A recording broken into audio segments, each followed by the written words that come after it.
What rarely does a Saturday meeting here at Club and Angle go by when Victorians are not represented, and tonight's no exception. I'm delighted to be joined by Rick Cashman. Well, Rick, good to join you. No doubt you would have liked my Uncle Stan to have finished closer, but his 6 beaten 12 metres to Jillaby Fabio was a very creditable performance. Oh, look, he went terrific. Just ended up beating the long way back. Nobody could take him into the race. Had to do all the work himself, really. As we've found on numerous occasions, Rick, horses having their first start here at Menangle takes them a run or two to get used to the track. Yeah, look, it certainly does. And as I say, he needs a race run to suit. Wasn't quite that way today, but he certainly can disgrace himself. We'll talk more about my Uncle Stan very shortly. He's got a wonderful story to tell. Your background in harness racing commenced with your association with a very highly respected, highly regarded media personality by the name of Rob Auber. Yes, I know Rob very well, and I'll be giving him a call very shortly. Worked with Rob for a long, long time in the public service, and got involved in a couple of horses with Rob over the journey, and then ventured out onto my own doing some training, which I'm doing now.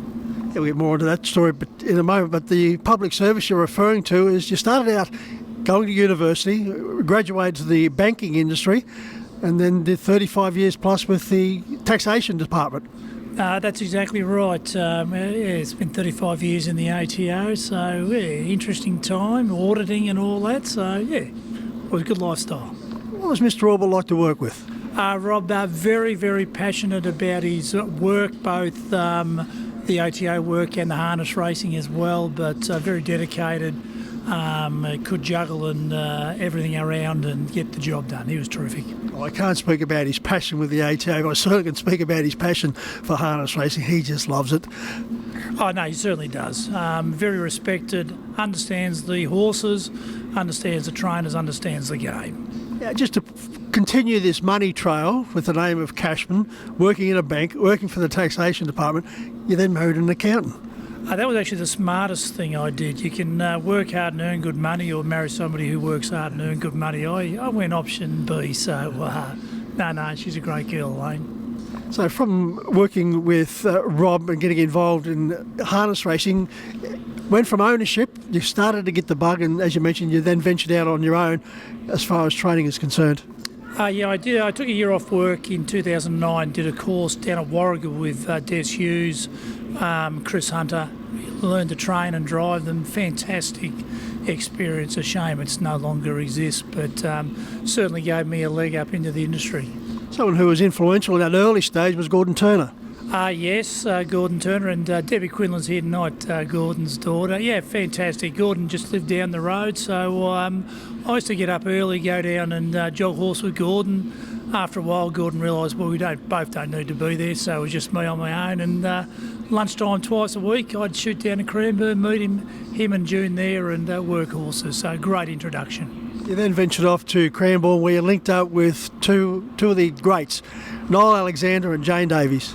Yes, I've been very fortunate to spend plenty of time learning from them and listening to them. Great people, and there's a real crew of people at Cranbourne. We call them the Coffee Club, who everybody helps each other out, and you really bounce great ideas off each other. You then set yourself the task of combining both work and training horses. We're trying to work 3 horses and getting to work by 9 o'clock. Wasn't easy. I was younger then, though. I'd find it harder now, but you just got it done. We might make mention of the fact that you have now been retired from the ATO for the past 5 years, so you've got all your friends back. Oh, no, well and truly. Yeah. I'll let the good ones off. But yes, certainly retired. As far as Michael Stan is concerned, there's a very special meaning to the naming of this horse. I think most people in Victoria know. He was named after my grandmother's brother, who was a jockey who died in the race fall at Morpheville in 1938. And Mum grew up always talking about my Uncle Stan, so I thought it'd be apt that we name a horse after him. You always said you were going to wait till you got a good one before you named him that particular name.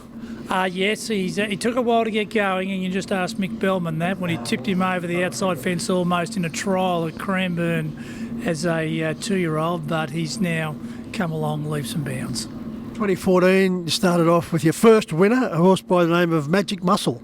Yeah, a pacing bred horse owned by Gordon Turner, and Gordon watched him in the paddock, always thought he could trot, so He sat in the paddock for 6 years as an 8-year-old, came my way, and we managed to win a race with him, which was a great thrill. We go back 12 months and my Uncle Stan gave you your first Metro winner at Melton. He certainly did. With Jody Quinlan's got a great association with Jody as my Uncle Stan, and great thrill. Bit of a connection with what's going on at the moment. I've had the pleasure to interview Debbie Quinlan tonight. We spoke about Jody, and now you're bringing up both of those names. Look, I know Debbie well, and Jody, as I say, she knows Stan well, knows his little quirks and how to get him home, and they're great people. And what an outstanding contribution Debbie, and along with Gary and Jody, have made to harness racing. Oh, no doubt. That southeastern crew, I know Jody's now out the other side of town, but between the Quinlans and Noel and Jane, they have pretty much kept the industry going out our side of town. Rick, a horse that you bred, trained and owned, only won 3 from 50, but a very honest performer, Dancing with Flow.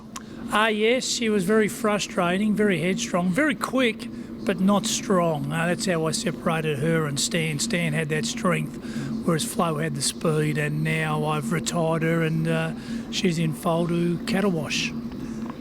Plans as far as future visits to Menangle with my Uncle Stan? Look, I've just got to decide whether I hang around for another week and back him up in the No Metro win for a $20,000 race next week, or head home. My wife's got work, so we sort of have that debate tonight and tomorrow before we make that decision. But certainly like to come back for the right race, but we do need to run our way. I'll save you the time. I'll know who'll win that debate. Yeah, well, that's exactly right. Rick, it's been great to catch up with you. Thank you very much. Much appreciated.